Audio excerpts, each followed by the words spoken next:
안녕하십니까? 2015년 2사분기 국민소득 잠정 추계 결과를 말씀드리겠습니다. 2사분기 실질 GDP 국내 총생산은 속보치와 동일하게 전기 대비 0.3%, 전년 동기 대비 2.2% 성장하였습니다. 민간 소비, 설비 투자, 수출, 수입은 상향 수정된 반면 건설 투자는 하향 수정되었습니다. 경제 활동별 성장률을 보면 농림어업은 가뭄 등에 따른 작황 부진으로 전기 대비 12.2% 감소하였으며 제조업은 자동차, 휴대폰 등이 늘어 1.2% 성장하였습니다.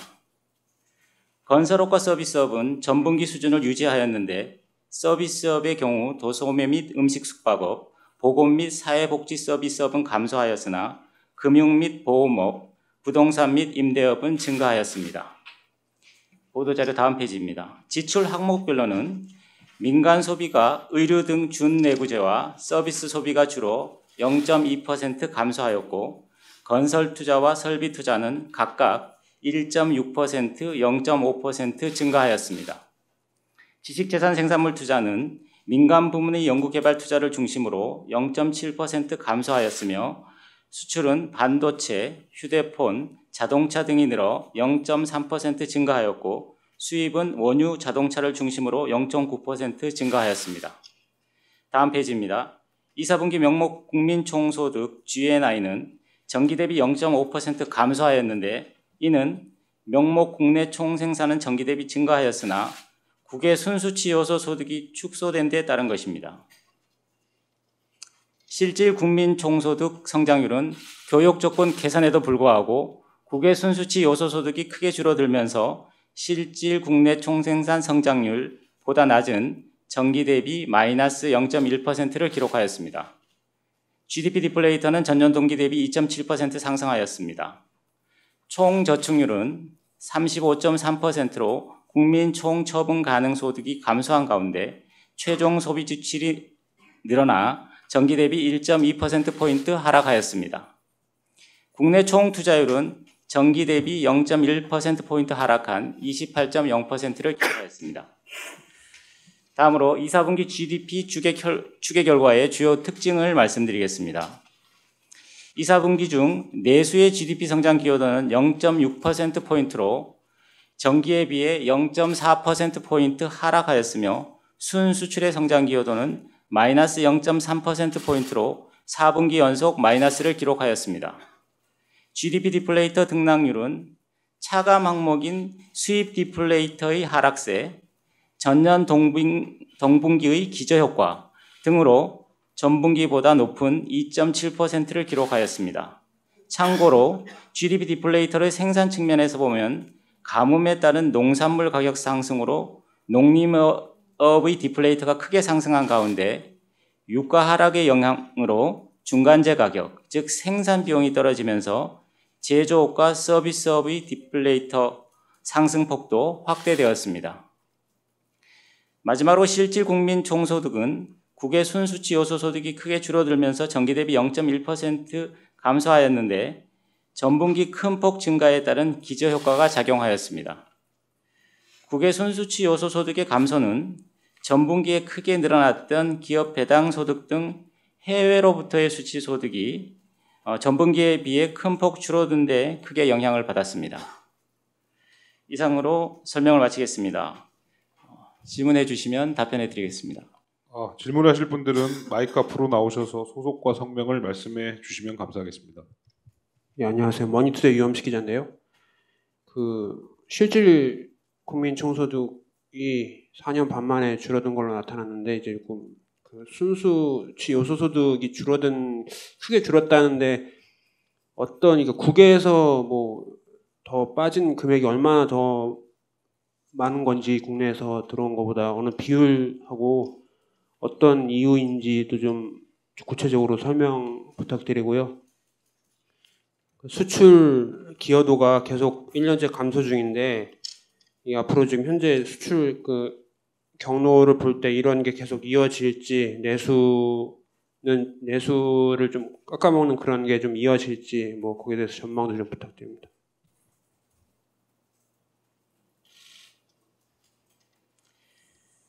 먼저 실질 국민 총소득, 실질 GNI가 감소한 것에 대해서 조금 부연 설명을 드리면,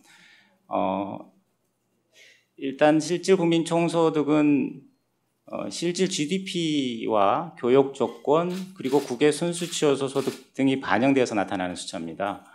기본적으로 실질 GDP 성장률이 아시다시피 가뭄이나 메르스 등의 영향을 받으면서 0.3%로 낮아진 데다가 그게 국외 순수치 요소 소득이라는 것은 아시다시피 뭐 해외로부터 받은 수치 소득에서 우리 국민이 벌어들인 또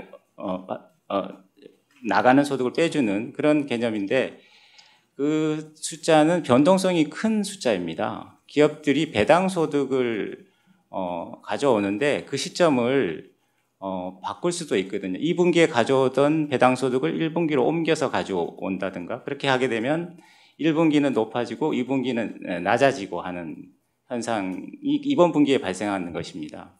그래서 전체적으로 보면 가뭄이나 메르스 그리고 기업들의 배당 소득 수치 시점 이동 이런 점들이 복합적으로 작용하면서 이런 특이 요인들이 작용하면서 전기 대비 성장률이 마이너스로 나타났다. 근데 이제 이 실질 GNI를 이제 이건 한 분기이고 조금 크게 넓게 보면 사실 1분기에 4.2%가 굉장히 높았다는 점을 좀 고려해야 되고 또 그리고 이것을 상반기 전체로 보면 전년 동기비로 보면 그 실질 GNI가 6.4%나 되는 비교적 높은 숫자입니다. 그래서 이 부분을 특이 요인 측면이 좀 강하다 그런 부분을 좀 이해하시면 좋겠습니다. 그리고 질문 수출 기여도 말씀하셨는데 아시다시피 저희가 이제 실적치를 발표하는 통계국에서 제가 발표를 하는 것이라서 향후 부분 얘기는 조사국이나 이런 쪽에 좀 질문해 주시면 고맙겠습니다. 네, 다음 질문 받겠습니다. 네, MBC 정재윤 기자입니다. 그냥 방금 설명하실 때 1분기 그 실질 GNI가 아주 높았기 때문에 좀 기저효과도 있다고 설명을 하셨는데 그러면 그 1분기는 왜 그렇게 높았는데 2분기는 이 아까 국외 순수치 요소 소득 이게 이렇게 낮아졌는지 교육 조건 자체는 뭐 유가 영향이 크면 큰 차이는 교육 조건은 뭐 긍정적으로 작용했습니다. 예. 예. 2분기가 그러니까 왜 1분기보다 이렇게 1분기는 아주 높았고 2분기는 낮아졌는지 2분기에 좀 초점을 맞춰서 설명을 약간 좀 쉬운 말씀으로 부탁드리겠습니다. 잠깐만 질문을 확인 한번 할까요? 그 실질 GNI 부분을 말씀하시는 건 아니고 국외 순수치 요소 소득 부분을. 근데 실질 GNI가 낮아진 마이너스가 된 큰 이유가 국외 순수치 요소 소득이 많이 줄어서 그런 측면이 있는 거잖아요. 왜냐하면 GDP 자체 0.3%는 저번 속보치 때도 설명을 많이 하셨으니까 이 그 소득 측면에서 줄어든 이유를 좀 이 2분기에 왜 그렇게 많이 줄었는지를 좀 부탁드리려고요. 알겠습니다. 그 소득 측면에서 사실은 이번 분기에 큰 변화가 일어났다고 할 수도 있고 아닐 수도 있는데 순수치 요소 소득이라는 건 기본적으로 좀 변동성이 큰 항목이고 또 일부 기업들이 배당 시점을 이렇게 자기 기업의 어떤 수요에 맞춰서 잠깐 조정하는 가운데서도 뭐 상당한 규모의 돈이 움직일 수 있는 것입니다. 그래서 그 1분기에 늘어나고 2분기에 줄어든 요인은 어떤 우리 경제적 측면이라기보다는 예를 들어 기업들의 자금 사정이나 그러니까 전체 기업들의 자금 사정도 아니고 예를 들어 어떤 뭐 큰 규모의 기업이라면 그 배당 가져오는 시점을 조금 조정하더라도 나타날 수 있는 것이라서 그것을 뭐 어떤 그 이유를 찾기는 사실 좀 어렵다. 기업들이 무슨 어떤 이유 때문에 그것을 옮길 수도 있는 것이기 때문에 그렇게 이해해 주시면 고맙겠습니다.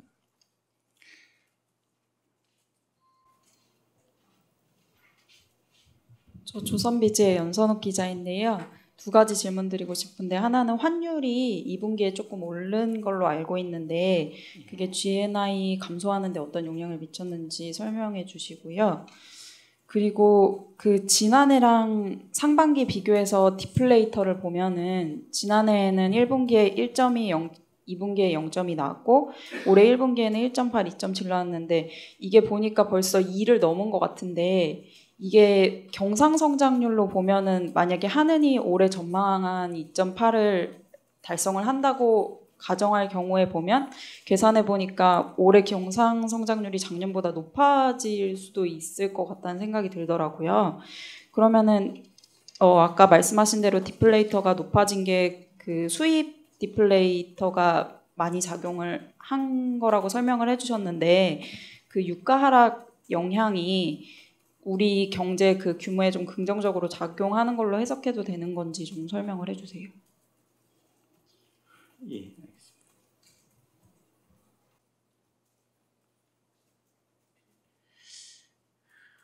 질문이 두 개 다 상당히 어려운데요. 환율의 영향은 아시다시피 워낙 복합적으로 작용하는 것이라서 그것이 어떻게 작용했는지에 대해서는 여러 방면에서 짚어봐야 되겠다는 생각이 들고요. 기본적으로 교육 조건이라는 측면에서 보면 환율은 산술적으로 교육 조건 측면에서는 영향을 미치지 않는 것으로 저희가 보고 있습니다. 그래서 환율 영향은 제가 이 정도까지만 말씀드리고 뭐 플러스 마이너스 요인이 워낙 복합적으로 나타나는 것이라서 이번 분기와 직접 결부짓고 말씀드리기는 좀 성급한 것 같고 좀 분석하시는 분들한테 여러 가지 차원에서 여쭤봐 주시면 좋겠고요. 사실 그 다음 질문도 마찬가지의 좀 분석적인 것인데요. 유가의 영향을 뭐 여러 가지 얘기를 하는 분들이 많이 있지 않습니까? 뭐 좋은 물가, 이 유가에 의한 물가 하락은 좋은 물가 하락이다. 뭐 이렇게 말씀하는 분들도 있고 또 뭐 다르게 말씀하는 분도 있고 이런 부분이라서 여러 가지 그 견해가 다를 수 있는 부분이 많아서 제가 이 자리에서 이 부분에 대해서는 좀 답변을 자제하도록 하겠습니다. 양해해 주시기 바랍니다. 예, 다음 질문 받겠습니다.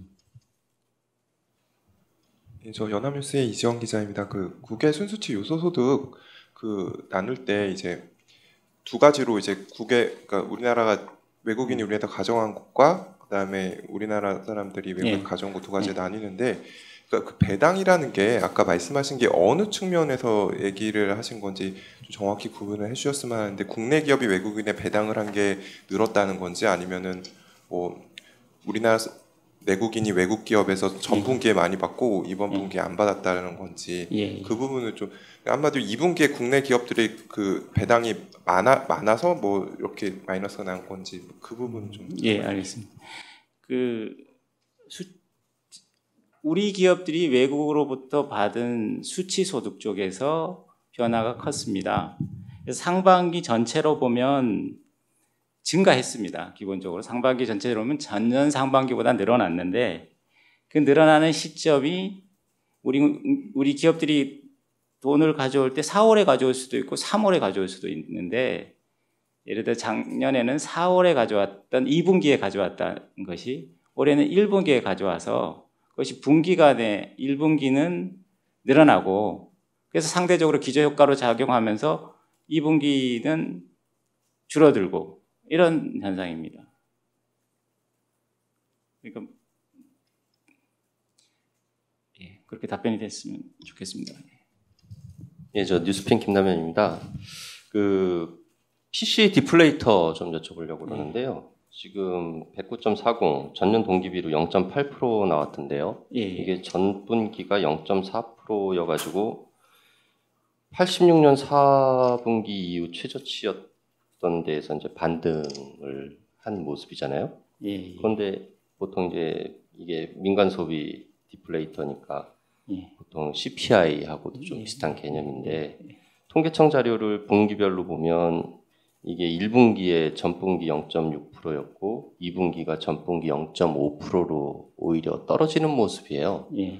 CPI랑 오히려 이 CPI는 2분기 0.5가 이게 1976년 1분기 통계 작성 이후 최저치거든요.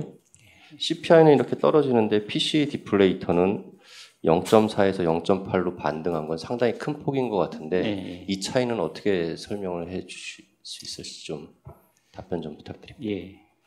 예, 좋은 질문인 것 같습니다. 일단 CPI하고 GDP 디플레이터를 비교하기보다는 CPI하고 민간 소비 디플레이터를 비교하는 같이 보는 게 맞고요. 그렇게 보시는 게 맞는데 지금 말씀하신 대로 흐름 방향이 바뀐 것은 CPI와 PCE 이 국민 계정의 소비 디플레이터는 그 차이가 기술적인 차이입니다.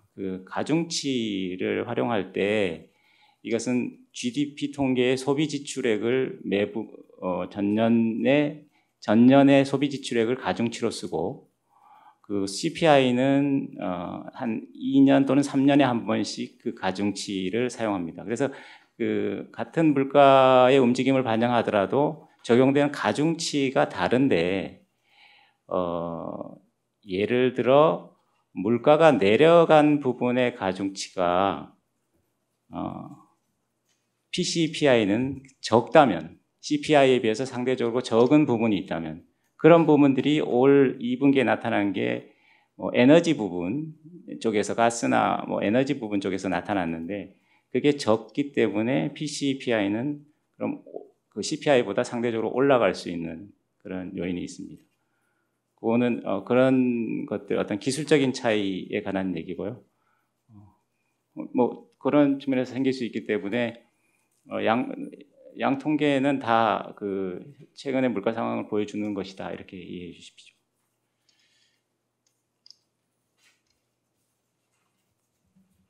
원래 가중치라는 부분은 알고는 있는데 네. 가중치에서 어떤 변화가 있었는지 설명을 해달라요. 지금 조금 한 번 더 구체적으로 말씀드리면 에너지 부분의 가격이 요새 가스나 많이 떨어졌지 않습니까? 떨어진 부분이 가중치가 PCI가 좀 더 적다면 떨어진 게 적으니까 PCPI는 CPI보다 상승률은 올라갈 수 있겠죠. 그거 말고도 다른 부분들이 또 여러 가지가 있을 수 있는데 대표적으로 그런 부분이 있었습니다.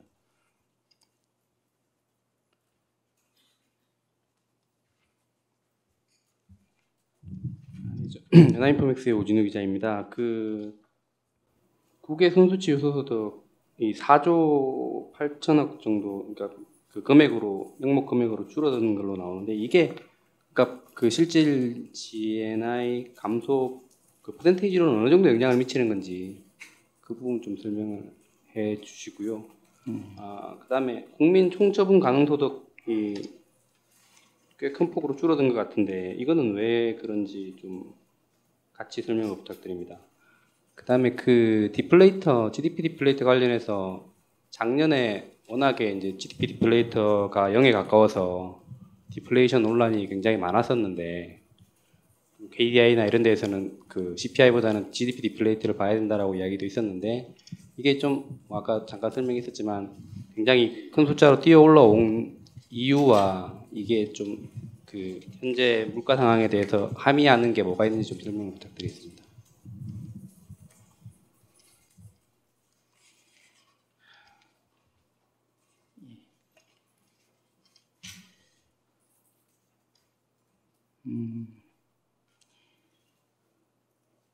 어떻게 이렇게 첫 번째 질문을 보시면 요거는 제가 숫자적인 건 디테일은 다시 우리 실무자들이 좀 더 설명해 드릴 수 있겠지만 12페이지에 보시면 12페이지 보도자료 12페이지에 보시면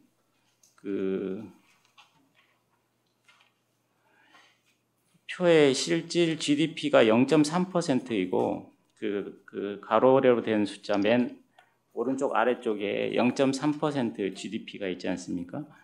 그런데 실질 국외 순수치 요소 소득을 반영한 실질 GDI는 가로 속에 1.0%라는 숫자가 있습니다. 그럼 교육 조건을 감안하면 전기비 1.0%가 된다는 것이고, 그리고 나서 또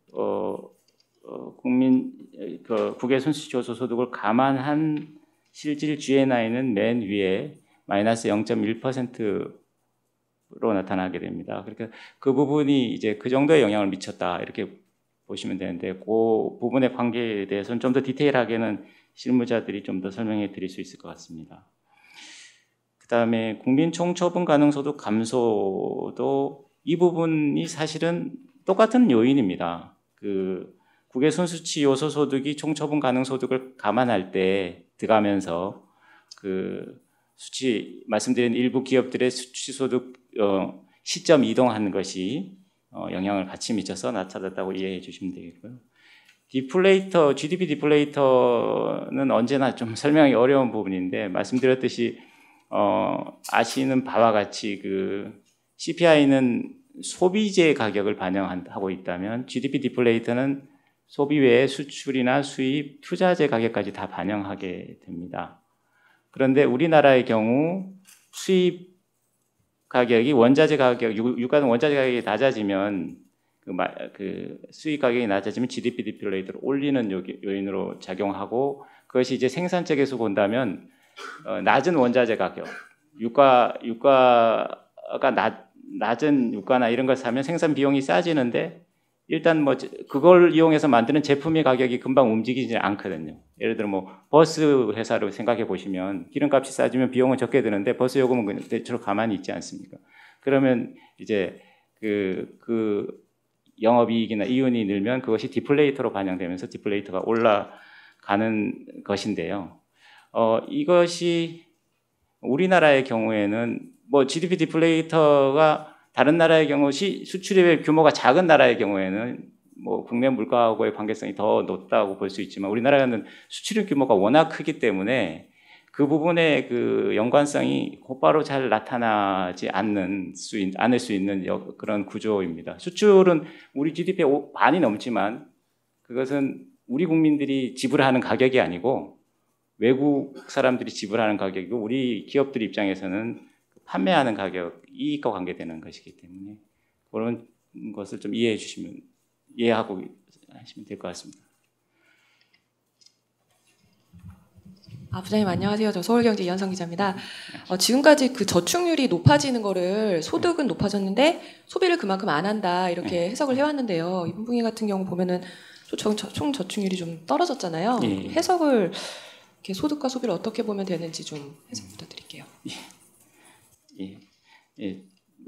좋은 질문이신데 답은 약간 비슷한 내용이 될 것 같아요. 저축률이라는 것은 국민 총처분 가능 소득 중에 저축이 차지하는 비중 이렇게 됩니다. 이번 경우에 총저축률이 하락한 것은 사실 처분 가능 소득이 낮아지면서 뭐 소비 부분이 약간 늘어나든가 뭐 조금 비슷하든가 하더라도 그러면 저축이 낮아지는 상황이거든요. 저축률이 낮아지는 것에 대해서 사실은 뭐 여러 가지 의미를 크게 부여할 수는 있지만 말씀드린 대로 이번 분기의 저축률 하락은 처분 가능 소득의 어떤 특이 요인, 또 일시적 요인 이런 부분들이 작용해서 나타났기 때문에 이번 분기에 단기적으로 너무 큰 의미를 부여하기보다는 조금 더 지켜보는 측면에서 이해하시면 좋을 것 같고 상반기 전체로 좀 봐주셔야 될 것 같아 이렇게 말씀드릴 수 있겠습니다. 더 이상 질문이 없으시면 기자 설명회를 이것으로 마치겠습니다. 고맙습니다.